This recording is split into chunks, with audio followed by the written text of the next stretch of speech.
Hello বন্ধুরা, ইটার চ্যানেলে তোমাদের সবাইকে স্বাগত। আজকে আমি বানাবো গজা। তার জন্য আমি নিয়ে নিয়েছি 1 বাটি ময়দা।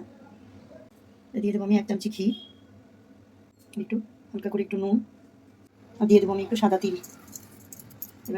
এবার আমি এটাকে ভালো করে ময়াম দিয়ে নেব।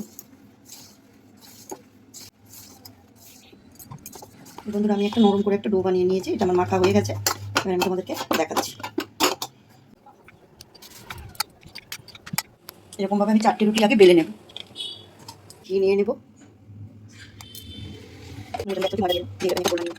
বন্ধুরা, এরকম করে আমি একটা গোল বানিয়ে নিলাম ময়দা আর ঘি দিয়ে।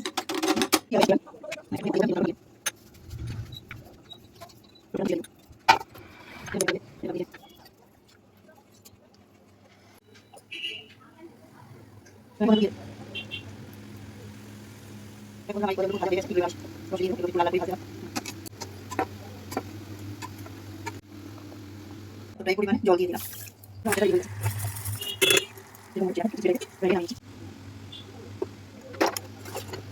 বন্ধুরা, আমার এই গজাগুলো রেডি হয়ে গেছে। তোমরা বাড়িতে করবে, ভালোই লাগে খেতে, হোমমেড গজা। বন্ধুরা, তোমাদের যদি আমাদের এই রেসিপিটা ভালো লাগে, তোমরা তাহলে আমাদের চ্যানেলটাকে লাইক, শেয়ার, সাবস্ক্রাইব করে দেবে। আর ফেসবুক থেকে দেখলে আমাদের পেজটাকে ফলো করে দেবে। প্লিজ বন্ধুরা, তোমরা আমাদের পাশে থাকবে। ধন্যবাদ।